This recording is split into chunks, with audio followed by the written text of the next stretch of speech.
Oh, good morning, everybody.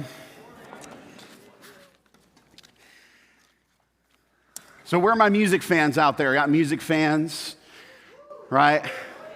Okay, how many of you that are music fans, you say you are fans of music that was written, composed, and recorded before the year 2010? Okay. Okay, what about those of you like, man, I am a fan of music composed, recorded before the year 2000? Okay. 70s. Yeah, that's good.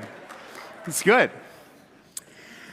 That's good. Well, on April 5th, 1993, there was a band called REM. You guys remember REM? Okay, a band called, apparently got a little REM fan section over here. Didn't know that this morning. How you guys doing? Yeah. April 5th, 1993, REM released an album called Automatic for the People. And on the track, there's one track on that album in particular that has grown to become not only one of their biggest hits, but one of their most well-known songs, most recognizable. Kind of one of those that you hear and you think, yes, I know exactly who that is. And the song is very simple.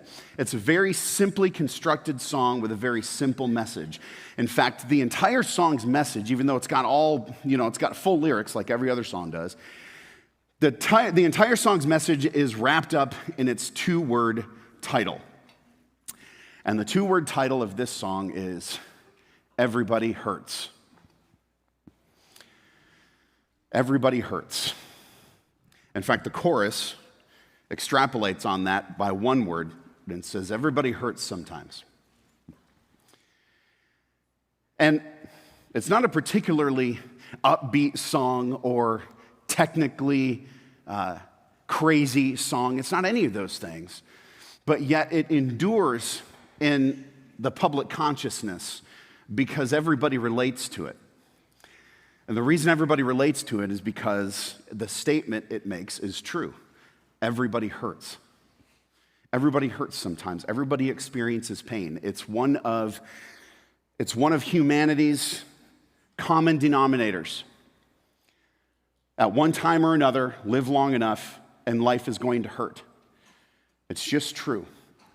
And many times, it's out of that space, out of that hurt space, that questions come. All kinds of questions. And whether you are somebody that would consider yourself a Christian or not, or even spiritual or not, or religious or not, the questions come. And what's interesting is that they seem to be some of the same questions. And so we're starting a new series today, and it's called Biblical Answers for Big Questions. And we're going to take the time between now and the end of May, and each week we're going to tackle a big question of life and faith. A couple of these questions are big questions of culture and life and faith right now. But today, we need to start with what I think is the most personal question, all right? And so today's question that we're beginning with is very simply this: where is God when it hurts? Where is God when it hurts? When life seems to be at its most painful, where is God? It seems like, well, we should know the answer to that question as Christians. But if you've ever experienced profound pain and heartbreak, then you know that this is a valid question. You know it's a valid question. Many of us here in this room are walking through this right now, right? It's been a heavy week. It's been a heavy week for this church and for people at this church, undoubtedly. We said a couple of goodbyes for now. Yesterday with, of course, Becky Sturkin, and many of you were here for that. But in addition to that, Mike Dean's mom. And whenever these kinds of things happen, we can find ourselves in this zone where it's easy to wonder and ask this question. Because for some reason, when life seems to be at its most painful, when the pain seems to be loudest, it drowns out my sense of the presence of God. And I may know the right answers in the Bible, and I might know the answers that I learned in Sunday school, But the truth of it is that those answers sometimes fail us in those moments because I'm sitting there wondering, where is God though? I'm here and it doesn't seem like he's near. Well, you're not the only one to wonder that if you've ever wondered it before. A famous Christian author, C.S. Lewis, at one point in his life, lost his wife to illness. And not long after that, he wrote a book about it. And the book that he wrote is called A Grief Observed. And in that book, he wrote this. He said, when you are happy, so happy, you have no sense of needing him, God. So happy that you are tempted to feel like his claims upon you are an interruption. If you remember yourself and turn to him with gratitude and praise, you will be, or so it feels, welcome with open arms. But go to him when your need is desperate, when all other help is in vain, and what do you find? A door slammed in your face and a sound of bolting and double bolting on the inside. After that, silence. C.S. Lewis wrote that. God, of course, understands the words of a desperate man. And, of course, he would recover and continue on in his wonderful writings in the faith. But that right there is a snapshot of what this question's all about. And this question comes up. Now, here's the truth that I'm going to tell you, friends. There's a personal answer to this question, and then there's theological answers to this question. And I'm just going to tell you straight out today, we're covering the personal answer to this question. The theological answers will come in subsequent questions in this series, so wait for those. But God in his timing, I plan these messages out weeks ahead of time, weeks ahead of time. But God in his timing decided that we needed to look at the personal side today. And so that's what we're going to do. Genesis chapter 16. Genesis chapter 16. Where is God when it hurts? In Genesis 16, we're going to encounter a character, a person in the Bible whose situation is quite painful. And as we do, and as we look into her story, we're going to get what I believe to be the most helpful and important answer to this particular question. Genesis chapter 16, starting in verse 1. Now Sarai, Abram's wife, had borne him no children. Okay, let's stop right there for a moment. This is an incredibly painful sentence to begin chapter 16 with. Those of you in this room know what it's like to try to have a kid and be unsuccessful for periods of time, maybe for the entirety of a marriage. It's unbearably painful at times, but especially in this culture, this was a disgrace to not be able to have children. And what is extra painful for them in this moment, what's kind of the thorn in the side, that extra bit, that kick while they're down, is that in the previous chapter, God had just promised them a son. They said, you're going to have a son in the previous chapter. In fact, they made a covenant together. You're going to have descendants, and they're going to be numerous, so numerous that you can't count them. And yet here in chapter 16, some time has gone by, and here's the situation. Sarai, Abram's wife, had borne him no children. But that's not the characters we're going to talk about today. Let's read on. But she had an Egyptian slave named Hagar. Hagar is who we're going to talk about today. So she said to Abram, the Lord has kept me from having children. Go sleep with my slave. Perhaps I can build a family through her. Okay, let's play a little game. Good idea, bad idea? Okay, just wanted to make sure that we know that, okay? Lest anybody says, well, the Bible says that having more than one wife is... No. I'll prove that to you in a little bit, but, just for the record, bad idea. Abram agreed to what Sarai said. Of course he did.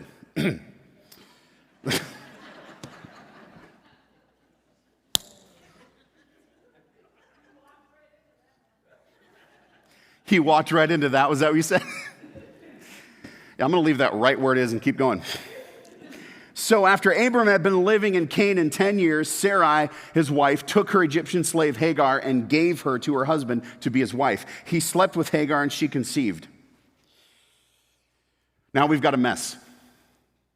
When she knew she was pregnant, she began to despise her mistress. Then Sarai said to Abram, "You are responsible for the wrong I'm suffering. I put my slave in your arms, and now that she knows she's pregnant, she despises me. May the Lord judge between you and me." Here's what she's saying, is that, of course, again, in this culture, to not be able to bear a child is a disgrace. But if you're a woman who can bear a child, that lifts you up. And so Hagar, now Abram's wife, by the way, and now pregnant with his child, feeling pretty good about things. And Sarai can't take it. And so Abram, being his classic passive self, says, "Do with her whatever you think best." Doesn't lead in the situation, just says, "Whatever you want to do, do." And so that's what happens. Then Sarai mistreated Hagar, so she fled from her. That word, the Hebrew word mistreated, by the way, there is the exact same word that's used in Exodus to describe what the Egyptians did to the Israelites in slavery.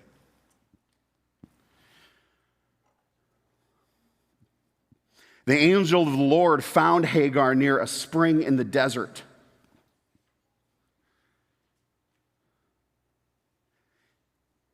It was the spring that is beside the road to Shur. And he said, "Hagar, slave of Sarai, where have you come from and where are you going?" Okay, just put yourself in Hagar's shoes for just a moment. You didn't ask for any of this.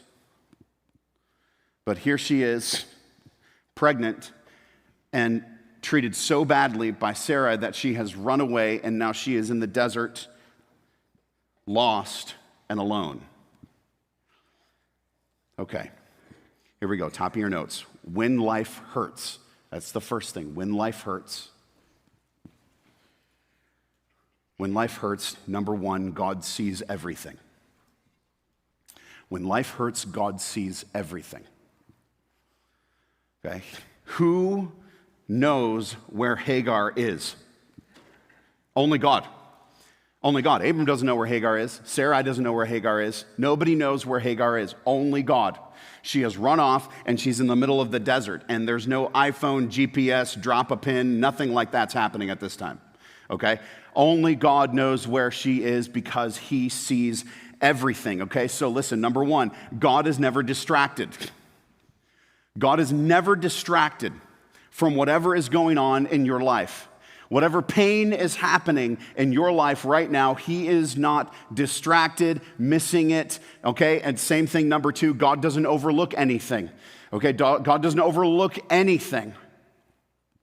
So no matter what it might feel like, even in the moment of pain, wondering where is God when it hurts, here's the first thing you need to know. God sees everything, and he is never distracted and doesn't overlook anything ever. We do. We get distracted, don't we? And we overlook things, don't we? Okay. What I'm about to do, I'm doing for you, okay? With apologies to my parents who will be watching this in a couple of days. Once upon a time, Steve was about 1 and was sitting in a grocery cart. Steve's dad had taken Steve to go grocery shopping. Completes the grocery shopping process and takes the couple of bags, not a full load, but enough that you get a couple of arms full, and makes his way, lifting them out of the cart, and begins to stroll on toward the car. Steve's still in the cart.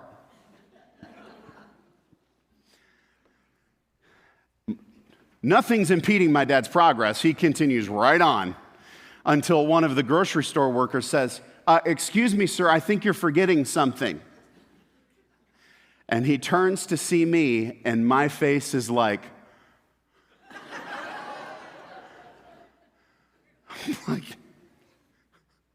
what is in those bags? what is in those bags? What's going on? Why are you leaving me here? Of course, we all know this. Kids, parents with kids, you get distracted. And sometimes things happen, okay? Just this morning, I took my kid to go potty and then took him out of the potty, and then somebody talked to me, and then I didn't know where he was for about 5 minutes.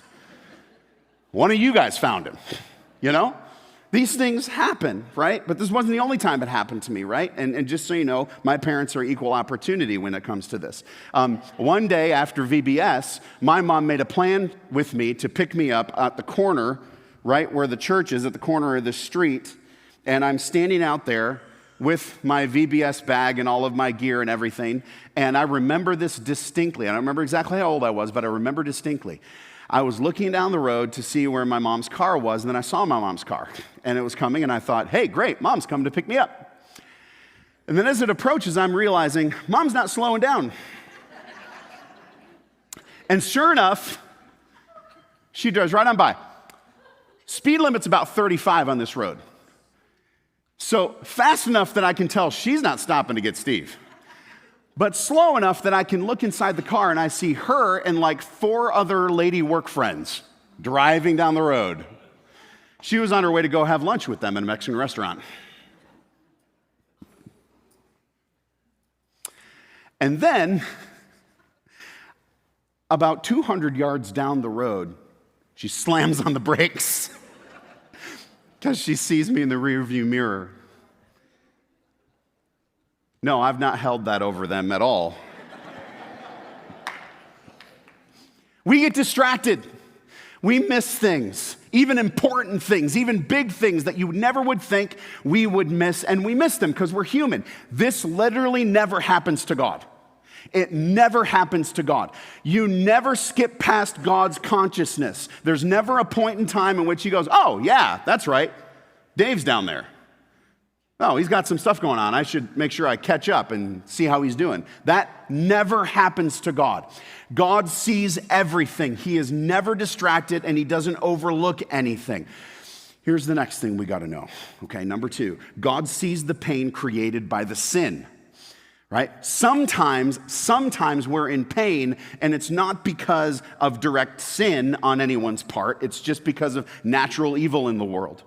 Right? Sickness and disaster and disappointment, all of those things. But sometimes the pain is because of sin, like this situation. So number 1, we got to remember this. Sin always creates a mess. Sin always creates a mess. You want to guarantee that people in your life are going to be in pain? Start sinning. Right? It always creates a mess for everybody involved. And now we're in pain. And now Sarai's in this situation. And Abram is too. And so is Hagar. We are in a mess. And it's for a particular reason. Look at number 2 there. Sin never relieves pain. It only causes more pain.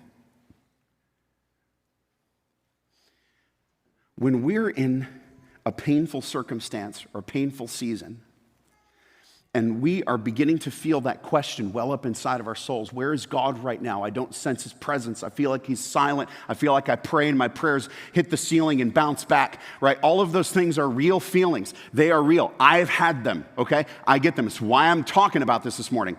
When we're in those situations, there's a particular temptation that hits us. And the temptation is to sin because we think it will relieve the pain that we're in. Proof positive. Verse 1, now Sarai, Abram's wife, had borne him no children. Painful or not painful? Painful. And so she decides that she's going to take matters into her own hands because she says, perhaps I can build a family through her. This is clearly what she wants to have happen. She desperately wants to build a family with her husband. And she's saying, well, it's not happening with my body, so maybe I can make it happen with Hagar's body. Sin never relieves pain. Then look at how Sarai treats her after she conceives. Why? Why would somebody treat someone like that so harshly? That Hebrew word is very harsh. Why would she do that? Because she's trying to feel better. Listen, you've probably heard this before, and it's so true. But hurt people hurt people. Meaning people who are hurt other people. And it doesn't excuse it. It's just a reality. And this is, so pain then begets pain as we try to make ourselves feel better with whatever we do, taking matters into our own hands. We'll see this come back in a little while. But here's the third thing we need to know. When life hurts, number 3, God sees us. When life hurts, God sees us. He sees you. You may feel invisible to God. You may feel like he's not listening. You may feel like what C.S. Lewis said, I'm beating on heaven's door and I'm hearing double bolting on the inside. But the truth is, God sees you. And here's how we know. Look at verse 8. And he said, Hagar, slave of Sarai, where have you come from and where are you going? I'm running away from my mistress Sarai, she answered. Then the angel of the Lord told her, go back to your mistress and submit to her. Why would he say that? I say this painful situation that I know that you're in, I'm going to send you right back into it. Why? Because of what we just talked about. God knows this. Sin doesn't relieve pain. Now she's a runaway slave. That's not right. That's not right. She's trying to solve the problem in her own way as well, solving her own pain in her own way. And God's saying, no, sin doesn't relieve pain. We need to do this the right way. Go back and submit to her. But then the angel added, right, this is God speaking through them, I will increase your descendants so much that they will be too numerous to count. The angel of the Lord also said to her, you are now pregnant, and you will give birth to a son, and you shall call him Ishmael, for the Lord has heard of your misery. Ishmael means God hears. He will be a wild donkey of a man, which I just find a really funny phrase. I'll explain it in a minute. He'll be a wild donkey of a man. His hand will be against everyone and everyone's hand against him, and he will live in hostility toward all his brothers. Here's what God is saying. God is saying this guy's going to be no one's slave. This guy will be no one's slave. But as a result of living that kind of life, he's going to have a lot of contention with other people because he's free and kind of a free agent doing his own thing. But that's actually a comforting thing to Hagar. This guy's going to be no one's slave. Which is why she says right here, verse 13, she gave this name to the Lord who spoke to her. You are the God who sees me. For she said, I have now seen the one who sees me. That is why the well was called Be'er Lahai Roi. It is still there between Kadesh and Bered. Be'er Lahai Roi means well of the living one who sees me. So Hagar bore Abram a son, and Abram gave the name Ishmael to the son that she had born. Abram was 86 years old when Hagar bore him Ishmael. She says to God, you are the God who sees me. And I just wondered, again, put yourself in her position. Didn't ask for any of this, gets pregnant, and then is run out of the household alone in the desert, and God shows up. No one in this story cares about Hagar except God. Maybe Abram a bit, but certainly not like God does, because he shows up and he sees her perfectly. He sees the situation perfectly, and he sees your situation perfectly as well. He sees everything. He understands what is going on. He knows what is causing the pain. He understands it completely. Like a doctor who is just perfect at diagnosing exactly where the pain is coming from is God. God knows exactly where the pain is coming from. He knows exactly what is happening. He even knows the things that she's culpable for versus the things that are just happening to her. He understands and sees perfectly, and he addresses the situation and addresses her pain and says to her, hey, here's what's going to happen to the kid.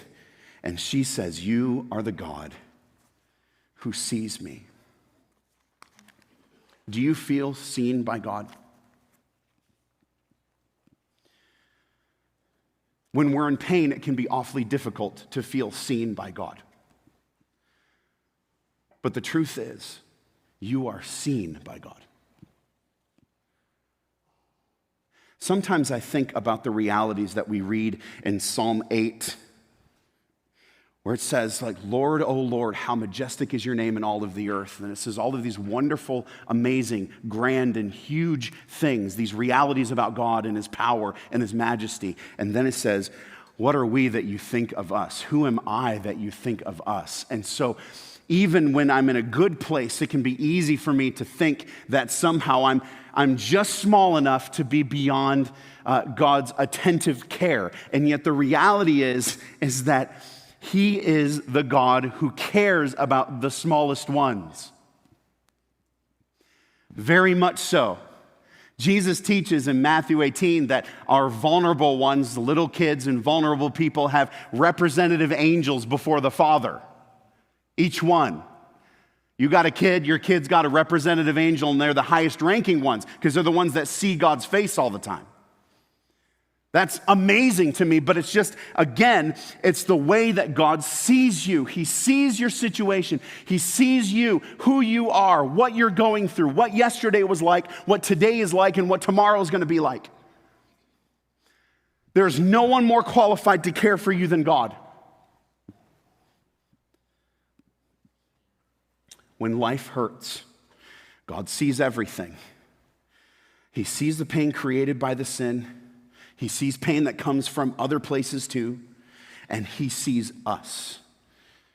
And so now we need to go to chapter 21, because this is not the end of the story. We go to chapter 21, and I'm going to begin with the point, okay? Number 4. It'll make sense as we read. When life hurts, God sees the whole map. God sees the whole map. And here's what we mean. Chapter 21, starting in verse 8, is the continuation of this story.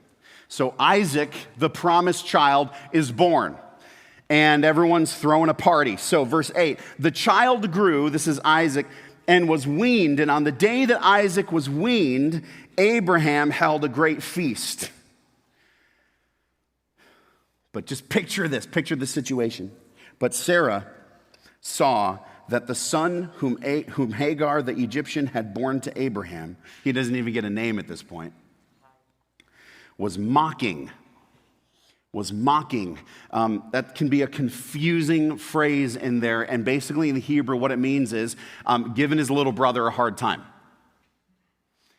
So how many of you have more than one kid? Okay. How many of you did the older kids give the younger ones a hard time? You're like, all my kids give each other a hard time, right? My point is this. It's kind of what kids do, right? Is it kind of what kids do? That's kind of what kids do. He's doing what kids do.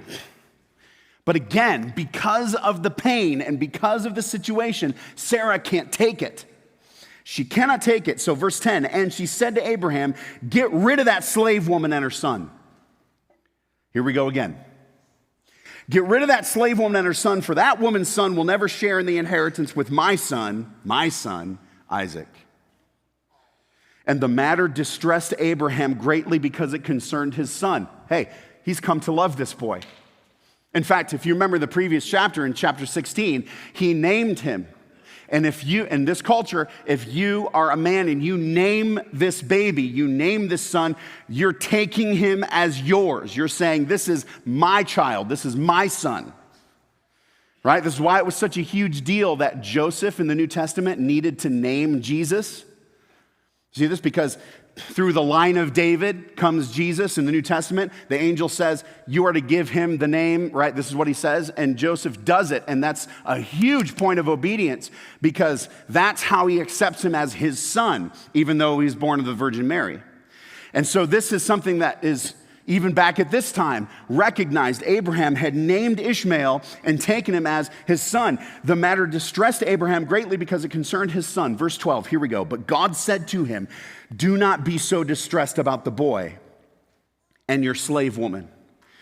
Listen to whatever Sarah tells you, because it is through Isaac that your offspring will be reckoned. I will make the son of the slave into a nation also, because he is your offspring. Okay. Here's what I meant with number 4. When life hurts, God sees the whole map. Abraham is distressed. He's distressed because he's about to send away, right? Now he's about to lose again, send away Hagar and Ishmael together. Ishmael's probably about early teens at this point, 13, 14 years old. He's about to send him off with Hagar into the desert, presumably to try and make their way back to Egypt where they're from. And if you're Abraham, if I'm Abraham, I don't want to do this. I've taken this boy in as my son, and I've lived with him as my son for 13, 14 years. I don't want to do this. It's distressing me. Of course it's distressing Abraham. But into that distress, God speaks this word. He says, don't worry about them. Don't worry about them. Why? Because God has the entire map before him. He has the whole map. He has everything in view. And Abraham's looking at this much of the map. And all he can see is, I'm sending them away, and then they're outside of Abraham's map. He can't see them, he can't track them, he can't care for them, he can't do anything. And God's saying, my map is bigger than yours. It's far bigger than yours, and it's my map, by the way. I'm the one who created it, so I've got full control over all of it, and I can see how it all works. So trust me, Abraham, just do what she says, and I'm going to care for them. Leave it in my hands, because I am capable. I am the one who's in control, and I have the view of the map. And here's what he's saying, maybe to you this morning, in the midst of the pain that you're in, no matter how much it hurts, God's looking at you saying, I have the map in view. I know what I'm doing. I know that this turn doesn't totally make sense. I know that it doesn't make any sense. That this looks like a total detour, like off the map. Like, what are we talking about that this goes on? And God's saying, it's not off of my map. It's right in my map. In fact, it's all going according to plan. You just need to trust me. It doesn't always make sense. It doesn't always make sense. I'm not sure much of the last week or the last few months have made any sense to me. So it doesn't make sense. It's off of my map. It's off of the map that I've got for life. It's totally off of it, but it's not off of God's. He sees it. He knows what's going on. I like it when things make sense, don't you? I like it when things make sense.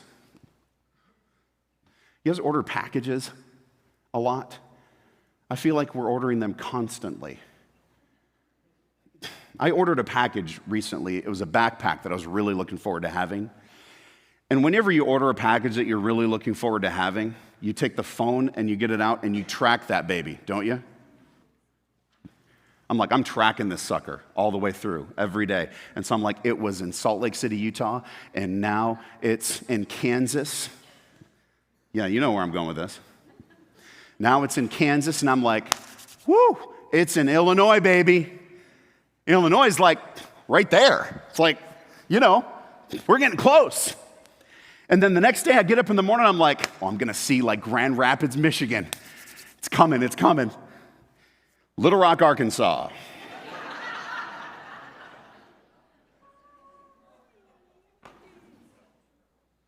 What?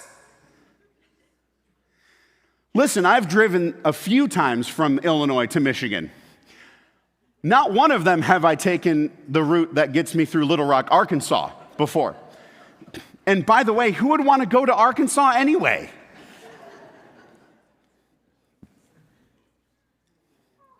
Matt's in Arkansas. Now that I'm thinking about it. Something about family. I don't know, whatever. But I'm just like, what? It doesn't make any sense. And then I look into it a little bit. Apparently, with the USPS, there's like distribution centers that are all over the place. And sometimes they divert packages to certain, for whatever reasons. But here's the point. I ended up with my package. It got to its destination. It ended up on my front porch. The day that it was said, the day it was supposed to. It was even on time. It wasn't even late. But I'm picking this thing up. I'm like, you went to Arkansas. Like, why? And so often I'm wondering this about my life. I'm just going one foot in front of the other, and these things are going on, and then we have kids, and then as we have kids, maybe they have kids, and then we're doing these things in life, and then there's something happens, and it's way off the map. It's sending me to Arkansas or farther than that. And I don't understand why, and I can't make any sense of it. And it's like Abraham having to send those people away, and God is saying, it's not off my map. You can't see this one. You are not qualified to see this map. Remember Deuteronomy 29:29. The secret things belong to the Lord, but the revealed things belong to us. God has secrets, and some of those things he doesn't tell us. And he doesn't owe us that explanation. But one thing he says to us is, you can trust that I know what I'm doing with the map. So he says this to Abraham. Look at number 1 there. This is uncomfortable, but I have to say it. Pain is in the plan. Pain is in the plan. I wish it wasn't. I wish with all my heart that it wasn't, but it is. And I can't exactly say why. I can't say, oh yes, this is exactly why. We'll talk a little more about this in a theological sense next Sunday, but right now I'm just telling you, I can't say exactly why that's the case. I just know that it is. And I know that it's on the map, and it's God's map, and he knows what he's doing. Because look at number 2. God cares about every little part of the map. God cares about every little part of the map, including the area that he has sent Hagar and Ishmael off to. He knows where this is. He knows what the situation is. He's paying attention, and he cares about every single little part of it. We'll see that a little more here in this last section. So let's read again, verse 14. Early the next morning, Abraham took some food and a skin of water and gave them to Hagar. How heartbreaking is this, right? But he's doing this. He's obeying God. He's trusting that God knows what he's doing. And he says, here is some food and some water, presumably enough to make the journey to Egypt. He then set them on her shoulders and then sent her off with the boy. She went on her way and wandered in the desert of Beersheba. She got lost. She didn't have the map either. Wandered in the desert of Beersheba. Verse 15, when the water in the skin was gone,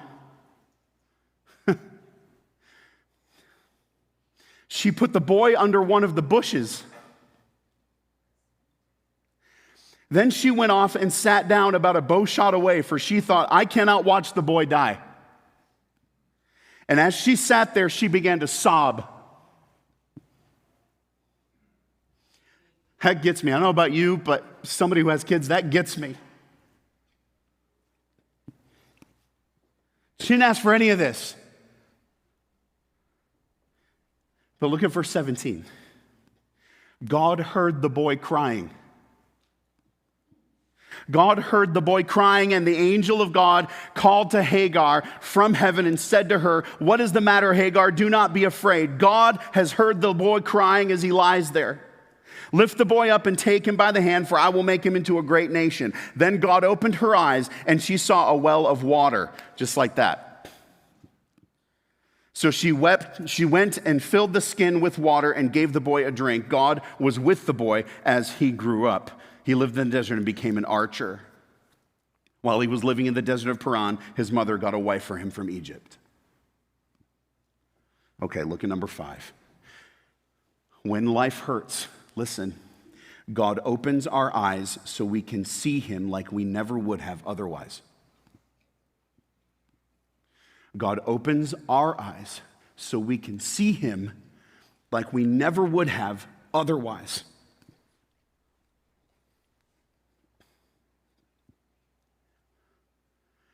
In the first chapter, Hagar calls God the God who sees her. But here, she gets a vision of who God is. She sees him through the depths of her pain. I mean, think of the situation. There's the boy over there underneath in a bush, and he's dying, and he's crying out to God as he is dying of thirst and starvation. This is the situation. I'm not sure that it gets more painful than that. That's pretty painful. okay? So even in the depths of the most painful time in life, God can open our eyes for us to see him in a way we never would have otherwise. So here's what we get. Look at this. Number one, we don't need to be Isaac to matter to God. Ishmael's matter to God too. You think, what? Isaac's the main character, right? He's the one that all of the stuff's going to come through, and Jesus is going to come through him, and we're going to see that line played out all the way through the Old and the New Testament. It's going to be awesome. Like, this is Abraham and Sarah and Isaac was sacrificed, almost sacrificed on the altar until God stopped him, and we know all of these stories. And then there's Hagar and Ishmael. No one cares for them like God cares for them. And you see it right here. God heard the boy crying. He doesn't even get a name. God heard him crying because it matters to him. And I don't know how many times I've thought this in my life. I'm not a biblical character. I'm not an apostle. I'm not a disciple. I'm not any of those things. I'm not Billy Graham. I'm not any of that stuff. I don't know. I'm not even the most significant, lifelong, faithful person in the churches I've been in. I'm just me. And maybe you felt that way before too, but I'm telling you, Ishmael's matter to God too. Your pain matters to him very, very much. So number two, we can never, ever overstate how much God cares about us. We can't overstate it. We can't say it too much. We can't say it too strongly. God cares about you in your pain. God cares. And you think, well, I'm not sure that he does because the pain's not stopping. Okay, we'll talk a bit more about that next week. But the truth of it is that those two things are not linked. And we wish they were. I wish that pain wasn't in the plan, but pain is in the plan. I can't tell you why it is. But I can tell you these things. Number three, pain is the perfect backdrop to clearly see God's care and concern for us. How else would we see it? How else would I see God as the God who sees me if life didn't hurt sometimes? How else would I know that God is the God who ministers to me in my heartbreak if life never broke my heart? This ends up being the backdrop. I can't tell you why pain's in the plan, but I can tell you that it's the backdrop against which we see his care for us. In chapter 16, Hagar wanders to a well and God meets her there. In chapter 21, Hagar wanders in the desert and God makes a well appear out of nowhere. In John chapter 4, there's another woman who goes to another well in the middle of the day because her life is so dreadfully painful she can't bear seeing anybody or having anyone see her. And at that well, she finds Jesus. And Jesus says, I will give you water, living water, and you will never thirst again. How would she understand that message if she weren't thirsty? Pain is so often the backdrop against which we see these clear pictures of Jesus and God and who he is and his love and care for us. I can't tell you why pain's in the plan, but I can tell you that it has more often opened my eyes to see him more clearly than anything else has. I can also tell you, whatever the reasons are for the presence of pain being in the plan, it can't be that God doesn't care. It can't be that. We have Jesus on the cross for that. It can't be that God doesn't care. He does care. He submitted himself to the worst pain imaginable so that he could one day bring our pain to an end. It can't be that he doesn't care. I know it hurts, and I know it might feel like he's silent and like the prayers are hitting the ceiling and the doors being double bolted from the inside and all of those things happen. Where is God? Where is God? But here's what I'm here to tell you. God, where is God? He's close. He's close. Like Elijah in the cave.